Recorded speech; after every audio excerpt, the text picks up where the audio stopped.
প্রিয় শিক্ষার্থী বন্ধুরা, আসসালামু আলাইকুম। নতুন একটি টিউটোরিয়ালে আবারও আপনাদেরকে স্বাগতম। আজকে আমি ব্যাকরণের একটি গুরুত্বপূর্ণ টপিক নিয়ে আলোচনা করব, সেটি হচ্ছে ব্যাকরণের আলোচ্য বিষয়।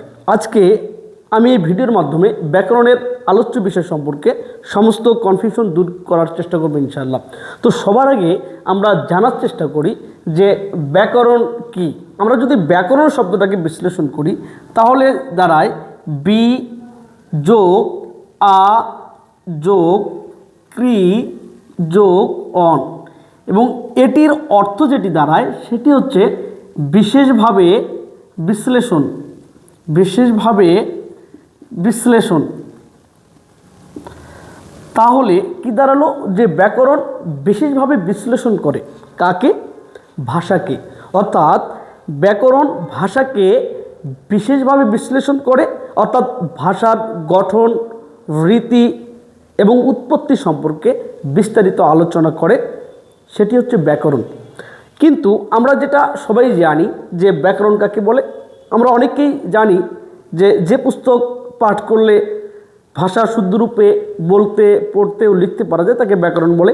আবার অনেকে বলে থাকেন যে পুস্তক অধ্যয়ন করলে ভাষার রূপ, গঠন ও প্রকৃতি সম্পর্কে জানা যায় তাকে ব্যাকরণ বলে।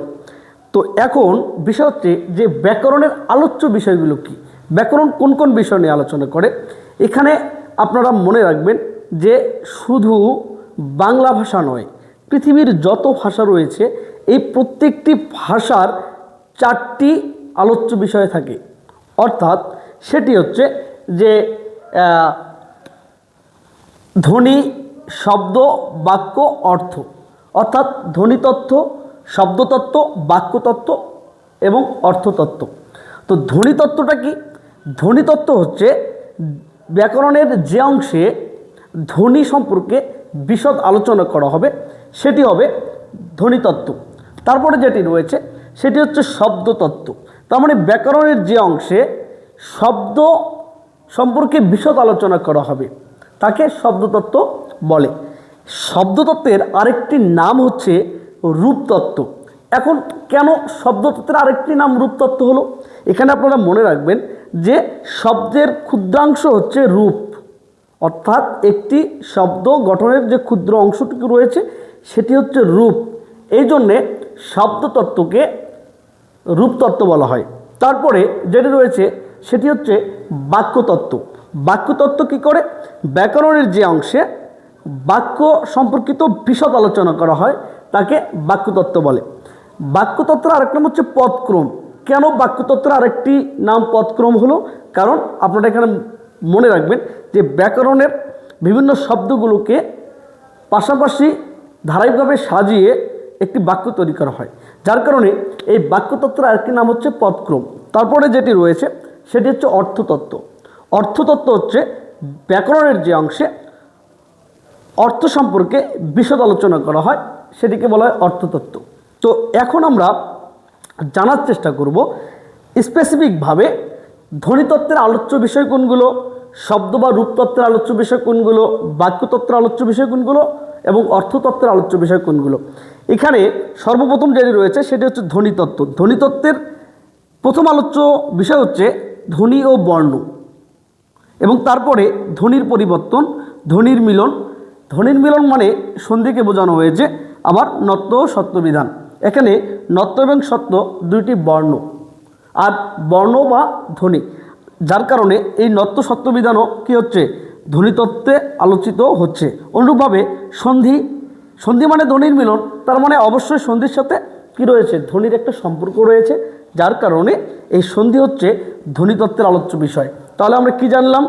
ধ্বনি ও বর্ণ, ধ্বনির পরিবর্তন, ধ্বনির মিলন বা সন্ধি, নত্ব সত্যবিধান, এগুলো হচ্ছে ধ্বনিতত্ত্বের আলোচ্য বিষয়। এরপরে যেটি রয়েছে সেটি হচ্ছে শব্দতত্ত্ব। শব্দতত্ত্ব বা রূপতত্ত্ব। তাহলে শব্দতত্ত্ব বা রূপতত্ত্বে যেগুলো নিয়ে আলোচনা করা হয় সেগুলো হচ্ছে যে শব্দ গঠন, কিভাবে একটি শব্দ গঠিত হয়। প্রত্যয়, প্রত্যয় কেন শব্দতত্ত্বে আলোচিত হয়? তার কারণ হচ্ছে প্রত্যয় হচ্ছে যেটি কি কোনো ক্রিয়ামূল বা শব্দমূলের পরে বসে। ক্রিয়ামূল বা শব্দমূলের পরে বসে নতুন শব্দ গঠন করে। তার মানে প্রত্যয় কিন্তু কি হচ্ছে, কোনো শব্দের শেষে বসে নতুন শব্দ গঠন করছে। তার মানে অবশ্যই এই প্রত্যয়ের শব্দের সাথে একটি সম্পর্ক রয়েছে, যার কারণে প্রত্যয় শব্দতত্ত্বে আলোচিত হয়। উপসর্গ, উপসর্গ আমরা সবাই জানি যে শব্দের শুরুতে বসে। তার মানে শব্দের সাথে উপসর্গের একটা সম্পর্ক রয়েছে, যার কারণে উপসর্গ শব্দতত্ত্ব বা রূপতত্ত্বে আলোচিত হয়।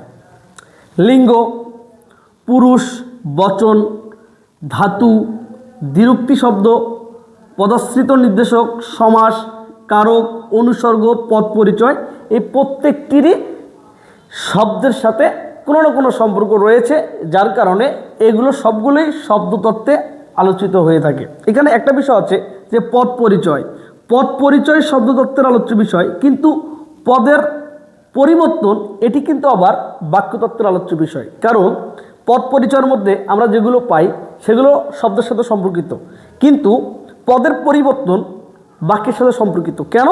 কারণ যে পদ তখনই হয় যখন কোনো শব্দ বাক্যের মধ্যে ব্যবহার হয়, যার কারণে এই যে পদের যখন পরিবর্তন বোঝাবে তখন অবশ্যই সেটি বাক্যতত্ত্বের আলোচ্য বিষয় হবে। তার মানে পদক্রম মানে পদকে ধারাবাহিকভাবে সাজানো, এক কথায় প্রকাশ বা বাক্য সংকোচন। এক কথায় প্রকাশ করলে কী হয়, বাক্য সংকোচন হয় বা বাক্য সংকোচন, পদের রূপ পরিবর্তন, বাচ্য, বাগধারা, উক্তি। উক্তি মানে কি, কথা, সেটি কার সাথে সম্পর্কিত, বাক্যের সাথে সম্পর্কিত। বাগধারা এগুলো এক ধরনের প্রচলিত কথা, যার কারণে এগুলো সবগুলোই বাক্যতত্ত্বের আলোচ্য বিষয়।